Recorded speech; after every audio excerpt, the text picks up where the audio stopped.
All right, game number 2. Talk a little bit about last week's game. We would have liked to play better in the first quarter, but we're going to have growing pains, and not just the first quarter, but most of the year with some of these younger guys. Counted up, we had 6 new starters, first-time starters on offense, and we looked like it on our first few drives. Had 3 turnovers in the first 4 possessions, and that's not good. We can't do that, and our players know that. 1 overthrown ball, 1 fumble by a senior running back, and 1 missed block by a right tackle that hit our quarterback's arm, and 3 tough plays. And I really thought our defense played well. They really played well on the 17-play drive. We just could not make a play on 3rd down. We got them in the 4-5 3rd down situation on the first drive. We just didn't play well enough. Nobody made a play. They went after one of our cornerbacks, and he panicked a little bit. And you can't do that. You got to stay with your technique. But we got out of our technique a little bit in the first quarter, but we regained it and we got better. I thought our offense was much better, much more like we want it to be. Obviously different. We don't have the wide open offense that we had in that first game. Simply for the fact we wanted to make sure our receivers were ready to go. We played Devin Gray, who was our player of the game on offense, 111 yards in passes. I thought he played a heck of a game. Blocked well. He ran the right routes. That's how I judged all our first-time receivers. Just the simple fact that they do the right things. That they go out and play mental as well as they play physical.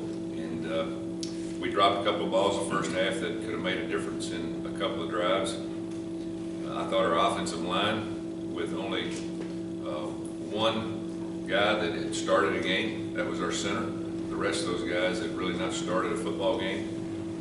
And I thought they played well. They got stronger as the game went on. Then we inserted Idarius Ray at left guard and Leahy at right guard, who had been practicing there both with injuries after, I think, the 3rd series. We even got better, so we've got a little depth there that we're working on. Our tight ends played well. Again, just take back one fumble from a running back, and we pretty much got what I thought. We're going to be a different offense. We're going to be able to do different things as we go through the season, as we get more experience, but we're going to have to play better on offense for an entire game to beat some of these, or have a chance to beat some of these teams coming up. Defensively, Eric Wilson played his best game since he's been here. He really played well. He tackled well. He's all over the field. You can just tell his experience from 1 year of last year to this year has really made him a solid football player, one that we can count on helping get people lined up. And that team last week that we played UT Martin, again, first of all, we didn't know what they were going to do. Second of all, they'd done a lot of things. They did a lot of things that we had not prepared for us, and that's usually what happens, because first game of the year, you put things in to try to confuse the other team, and they did that for at least 1 drive. But overall, our defense played pretty well. We got 3 turnovers, which is a good start for them. I want to get the plus column though. We're still even up after giving away three mistakes, and so we've got to get in that plus column. Our kicking game was not very good, and everybody blames the kicker. It wasn't the kicker on our extra point field goals. It was our snapper on 1 snap, who was a first-year snapper, and it was a holder who was a first-time holder in Carter Jacobs, and he was our holder because he's the only guy that can hold for a left-footed kicker. And when Gantz gets back, then we'll go back to Geraci, and he'll be the holder. Geraci, Gantz kicked last week. He's kicking this week. We'll see if he's ready to go. We'll make a decision by the time we get to Saturday to see if this is going to be his first start for the year. But we need some consistency at that position. But Sam Geraci did a good job in punting, even though he's coming off an injury. Hadn't punted a whole lot. Averaged 38 yards a punt. He'll get stronger as he goes. He twisted his knee in warming up in our second scrimmage, and he's not back 100%, but he's physically ready to go. He's just not all the way 100%, but he's getting closer to that. But our DBs played well. Our defensive front, we got good pressure on the quarterback. We played a lot of players, which is going to help us. especially games like coming up this week. Yesterday's practice, we practiced on turf and it was 135 degrees, and that's awfully hot for this time of year. It's going to be a hot Saturday, so we're going to have to play a lot of players on offense and defense going into this game this week. Purdue was my first game when I got here. We played Purdue out here at Nippert Stadium, Big Ten team, and they've had some struggles over the last few years. This is their best team. They got a senior quarterback. They got a very good running back. Their offensive line is big. They're strong. They're bigger than most any team that we'll see. They have a short passing game. They threw the ball deep last week very well. Their receivers have good speed. Defensively, they're very similar to us, four-man front. There'll be a lot of carryover there. Again, they're big on that side of the ball also, but it's a typical Big Ten team. They line up and, they try to run the ball, create the running game, get the passing game going, play action pass, but this kid can really throw the ball. So it'll be a challenge for us. Going on the road for the first time, we need to be much improved going into this game to give ourselves a chance to win on the road. So our guys are excited. We practiced hard. It was good. We played Thursday. Had a little time off during the weekend, but we did practice most every day, watch film. We're ahead of the curve in terms of practicing, getting ready for this game. We'll need it to be just the opposite next week. We won't have enough time to practice next week for a Thursday game. So going into this game fairly healthy. We had a couple of guys beat up, but nobody will miss the game in terms of an injury from last week. And so we'll go to practice, back to practice again today, and start wrapping up our game plan, have a couple of walkthroughs at the end of the week, and get ready to go. Questions? What percent would you say Gantz is physically? He's probably 90, 95%, but he's kicking today. They're going down to Bengal practice field, kick on grass. We don't have grass around here, so when we play on grass, all of our kickers and snappers, they go down and snap and kick for about 30 minutes on a grass field, kind of get used to that. So, and he'll kick today. I think he's kicking 30 balls today, but he did the same thing last week. He just wasn't mentally ready to go last week. Kickers are like golfers. They gotta be mentally ready as well as physically ready. And he just wasn't feeling it last week. So hopefully this is the week he can come back. He's been out, I think, 4 weeks, and he stretched his eye band or whatever it is in his groin. IT band. Thank you, Cos. I guess about 4 weeks ago, so he should be getting close to 100%. Is playing a Power 5 team a big deal for you guys? Not really, because we play so many of them, it doesn't make any difference. But there's not a lot of difference. It's just a simple fact. There's a name. I think there's a stigma that's added onto it. You're playing a Big Ten team or an SEC team or a Pac-12 team. That's just, I think it's sensationalized. So they're another team. I mean, you got to play them. Whether they're a professional team, if they're on your schedule, you got to get ready to play them. And they put 11 out there like you do, and you can go try to play for 60 minutes and try to have more points. But there's probably a little bit more to a game like this because it's closer. A lot of our guys know players on their team, and I think that's what you get. You get a lot of that, when you play closer teams. And so I've not been there. I've never coached a game there, so looking forward to going. There is a difference in perception, national perception anyway, for a program trying to get into a Power 5 conference. Is this an important game from that standpoint? Well, for this year, no. I don't think anybody's going to look at 1 or 2 games as any factor for any expansion or anything like that. They're going to look at the body of work and all those things, and again, not just in football or basketball. They look at all your sports and all the things that you do. But there is a national perception because there's a Power 5 and there's people who are not in the Power 5, and I guess there's a lot of talk about it. And if there's any thing that you want to say that you want to beat a Power 5 team, we've done that since we've been here, and we've been beating the Power 5 teams. It's not going to help you one way or another, especially for this year's team. So we got to get better. I know that for us to have a chance to beat any whether it's Power 5 or not Power 5, we got to improve our team. We can't play like we played last week. So I think that's the big thing for our football team right now is just take them one at a time, because our schedule is going to get tougher as we go. What were your thoughts on Hayden Moore's performance? You know, I thought he played well. Everybody said, "Did you think about pulling Hayden out?" No, I mean,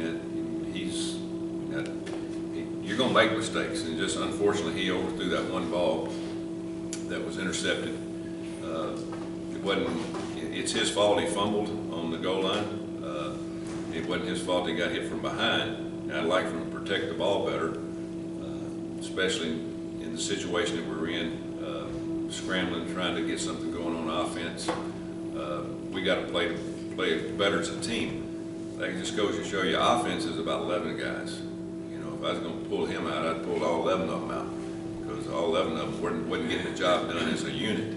So Hayden's going to be fine. He's going to get better as we go, but he knows that there's other guys sitting right behind him, waiting in the wings. If he makes some mistakes and it's not consistent, especially get in a game like this, we go up and we make some mistakes. We won't sit around. We'll put somebody else in the game. But that's not just quarterback. That's every position, and we do that. We got to give ourselves the best chance to win. And right now, Hayden's our best chance. He knows the offense better than the other two guys. Will you play as many receivers as you did? Pardon? Will you play as many receivers as you did Last week? Yeah, we're going to carry 8 receivers, and most of them will play. We're pretty much Thomas Geddes, new freshman. He caught a ball. Ron Rollins, he caught a ball. Obviously, Devin Gray caught a few passes. I think we're going to limit. That's going to be our new guys limited to this point. I don't think there was another young guy that we threw the ball to. I think those were the 3. So you can look at all the other receivers that we've got are we making a mistake? We've got some other guys I think probably could come up and eventually, challenge for a starting position. But you build your football team on redshirting guys. They're really not ready to play on this level because they're not mentally, physically, adapted to the speed of this game. We'll find out in the next few weeks if Rollins and Geddes are ready for it. Now, Devin Gray is a junior college guy. He's been there, done that. He's played a little bit higher level. But we needed some of the younger guys to play just to be able to have depth and have an opportunity to substitute in hot games. And they're not where they'll be this time next year. I mean, they'll be much better, but they're the best we have right now. Looking at the notes here, it's been a while, almost 60 years since UC beat a Big Ten team on the road. You cannot tell me that. 60 years? 59. Okay. But the question is almost as old as you. Are you? Is there something different about playing in a, like we say, a Big Ten / Power 5 environment that leads to a stat such as that? Or I think our guys like to play, other conferences where they're bigger. BYU was a big game for our players last year. We go to BYU, and I know they're not the Power 5, but they're a good program. They've won championships, national championships. They've had great players, and the stadiums and all that. It's a different allure to players. As coaches, I've coached pretty much everywhere. That doesn't mean that much, but it is to us as coaches. It's another game. We played Ohio State, even though they won the national championship that year, and Ohio State's big around here. It's another game for us. We're going to go play and try to play the best we can and see what we can do. Illinois was the same thing. A few years ago, we went up and played them at their place and came up short, but it's not any different than us playing some of the other schools that we played. You don't feel that here. I mean, it's not like that.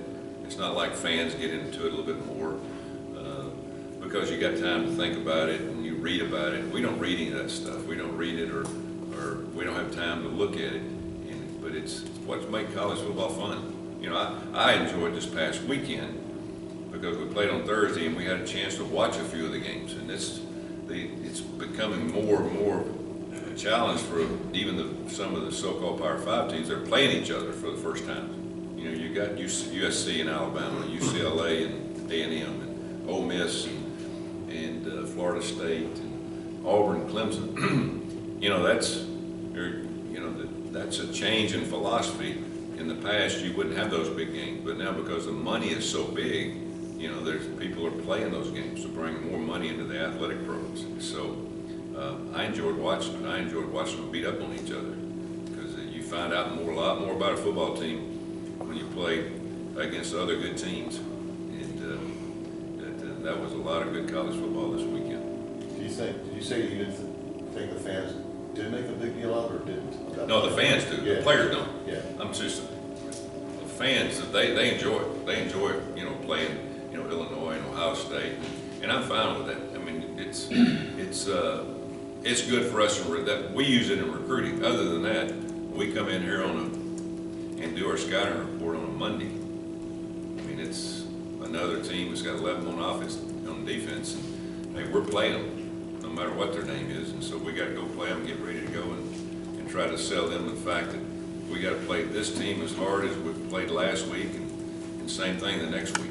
It is a little unusual here because until a few years ago, this was a BCS/Power 5, and now it's not. So it used to be, You talking about? Cincinnati used to be Yeah. one, the highest. We're one. BCS, we're just not Power 5, right? Yeah. Well, I didn't know BCS. Yeah. Yeah, but you know what I mean. Yeah. It's just a different, it's Yeah. just an odd situation for Cincinnati. Because now it's like, oh, we're playing a Power 5. It used to be a so-called, whatever you call it, BCS.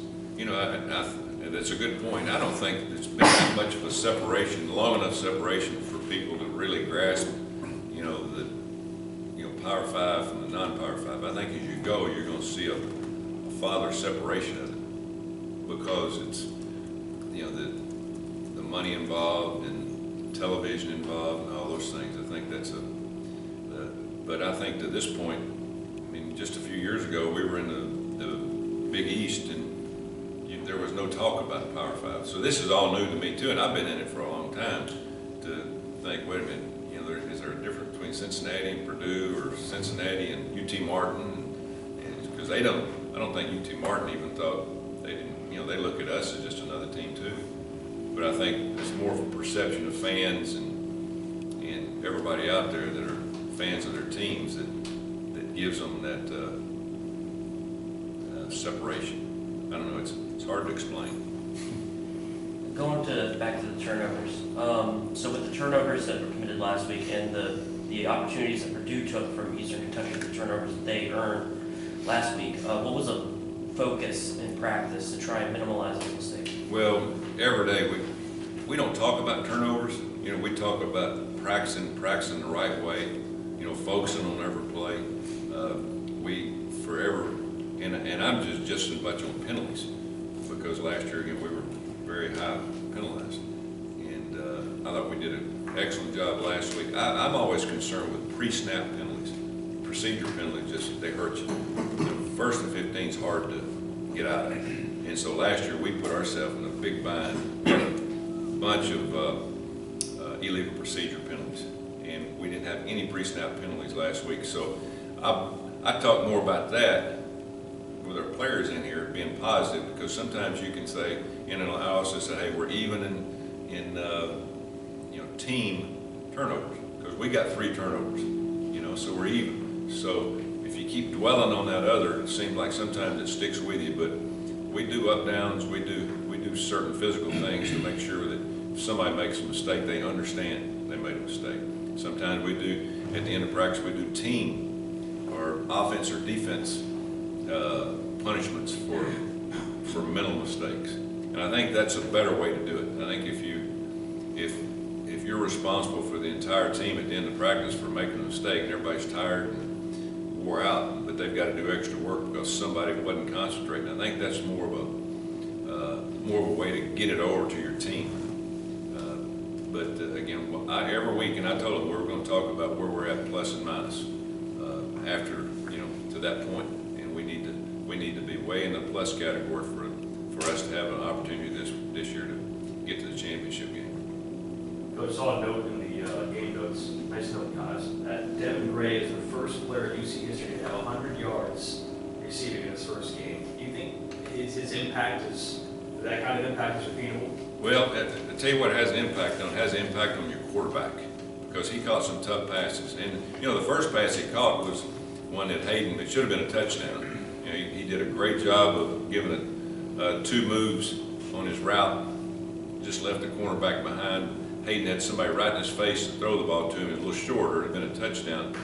But again, I go back to, he was able to catch those 5 because as the game went on, your quarterback gets confidence in you, and he also knows you're going to run the right route. I mean, we had a lot of mental mistakes in that game with receivers, even older guys. Nate Cole played a great game. 4th and 7, we go for it. Very crucial part of the game, and we're going to throw it to somebody we know is going to run at least 7 yards.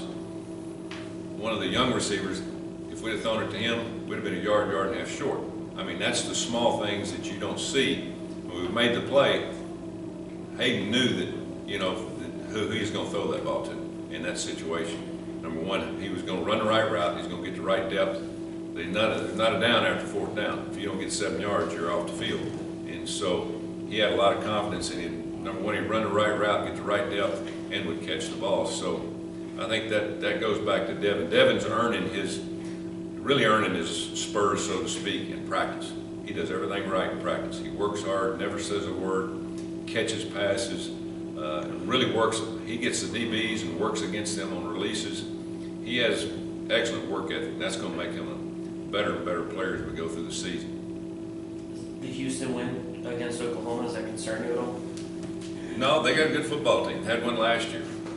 You know, we gave our best shot last year, and we just, for some reason, that was one of those games we turned the ball over. And but they got a good team. They've had a good team. You know, we played them the first year down there, and that was Greg Ward came in about the middle of the 2nd quarter, and we held on down there, and then we beat them here to win the conference championship 2 years ago, and he was up and down the field. Had a good team then, and then last year obviously they did well and off to a great start this year. So they got a good program. I mean, Tony Levine got it turned around. Tom's come in and put a little bit more to it in terms of what they want to do on offense, and so they're very talented. You know, anytime you beat a top-ranked team in the country, you know, you're going to open a lot of eyes. They'd already opened our eyes in our conference because we see them on film all the time. They're a good football team. So we go play this one, and we'll have a short turnaround. So it should be a fun week. Coach, I just saw that you guys are wearing some patriotic things with the uniforms this week. I know that's obviously something. American cause? It looks like some. on socials. Huh? Release it on social. Oh, you did? You didn't Like bring some stars shoes and in? You didn't bring some cleats in? They're gonna be broken in. Have you seen them? And is Yeah. that something that you were involved in the Yeah, process of deciding? Gotta go get them a pair and they can shoot it after I'm off. Get a low top and a high top. It is, obviously it's, Sorry, man. or you can wear them, Cos. Yes, please wear them. But they're American flag shoes. You know, they're blue with white stars with red trim. They're pretty nice. Under Armour does it for us several games a year, and that obviously this is their military game also too. And so it's I don't know, what is the date of this game? Is it 11? It's the day before the 10th. It's the 11th. day before 9/11. So patriotic weekend. Joe, you got anything else? My gosh, we're gonna be here all day. I'm done. I'm out. I'm good. At least Tim's not here this year. He asked 4 or 5 follow-up questions, remember?